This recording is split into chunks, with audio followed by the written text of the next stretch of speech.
When you hear the word blockchain, your mind probably jumps to speculative cryptocurrencies, right? But right now, something else is happening. The world's largest financial institutions are quietly adopting this technology for a completely different reason, to fundamentally rewire the very plumbing of global finance. And honestly, the scale of this shift might just surprise you. Okay, let's just start with a number that'll kind of blow your mind. 86%. A recent survey of institutional investors found that 86% of them, the big money, either already have or plan to have exposure to digital assets this year. That is not a niche market, people. That is a seismic shift. And this isn't just some snapshot in time. The trend is picking up serious speed. Of those institutions, get this, a staggering 85% increased their digital asset holdings in the last year alone. The point here is crucial. This isn't a fad. It's a strategic reallocation of capital on a global scale. What we're witnessing is what the industry is calling the Great Digital Shift. And what all this data is really screaming at us is that this is a move beyond just trading Bitcoin. It's about embracing the underlying blockchain technology to totally transform how real-world value is managed and exchanged. So what are they actually looking to digitize or, tokenize? Forget meme coins. As this chart shows, the biggest interest, the largest slice of the pie, is in alternative funds, and that's followed closely by real estate and bonds. They're using this tech to unlock liquidity and diversify their portfolios with actual real-world assets. And let's be crystal clear about this. This huge influx of institutional money isn't being driven by hype, not a chance. It's a calculated bet on a technology that promises to solve some of the oldest and, frankly, most dangerous problems in finance. Okay, so what is this technology? It's called tokenization. And to really understand why it's so powerful, we actually need to hop in a time machine and rewind the clock to a moment when the entire financial system nearly imploded. This quote, it just gets right to the heart of the 2008 financial crisis. You had these products, right, like mortgage-backed securities and CDOs. They were so complex and layered, they basically became black boxes. No one knew what was actually inside, which hid this immense risk until it was way too late. That lack of transparency was catastrophic. So how do you solve that? How do you make things transparent? Well, this is where the technology comes in, with new token standards like ERC 3525. You can think of it as a visual smart contract. It's designed to create this transparent digital container for financial assets, allowing anyone to just look inside and see exactly what it holds in real time. It's the transparency that was so desperately missing in 2008. And look, this technology didn't just appear overnight. It's been evolving. As you can see, we started with simple standards for things like digital cash. Then we moved to unique tokens for stuff like art, NFTs. And now we're at ERC 3525, a semi-fungible standard.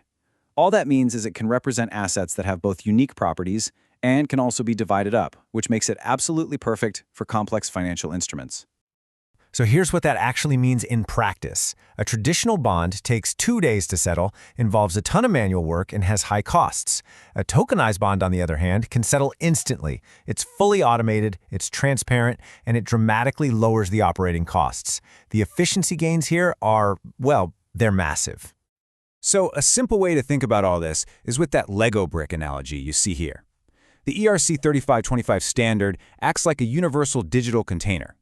It lets you package, split, combine, and track financial value in ways that are transparent, programmable, and just radically more efficient than the systems we have today.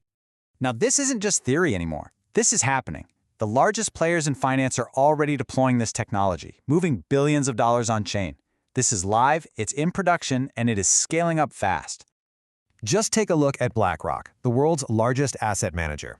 Their BUIDL fund has already tokenized over $2 billion in U.S. Treasuries. This is not some little pilot program. It's a significant, market-leading product that shows serious institutional commitment. Or how about JP Morgan? Their Kinexus platform is now handling billions in daily repo transactions. They're using tokenized collateral to make critical functions like intraday liquidity faster and way more efficient. This proves the tech is robust enough for the very core of the banking system.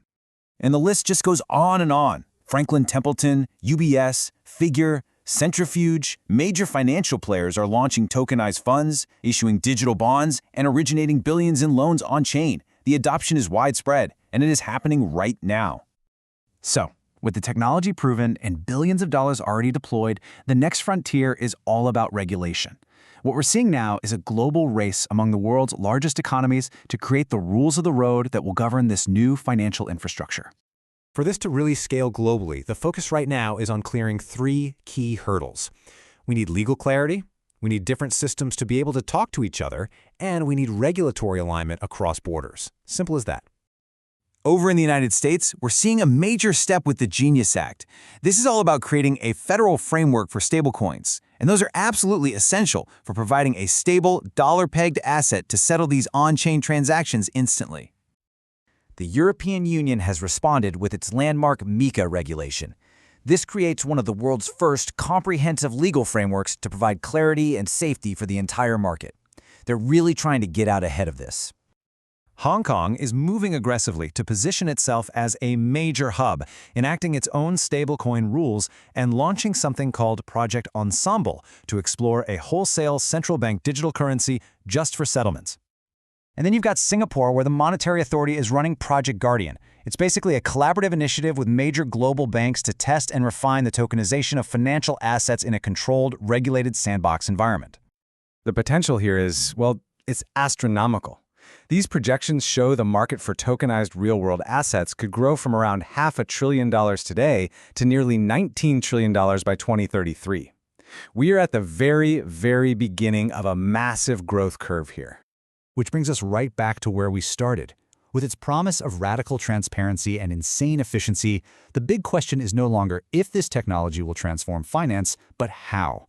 Could this digital shift, this big move towards a more open and programmable financial system, actually help us prevent the next crisis? It's a powerful thought to end on.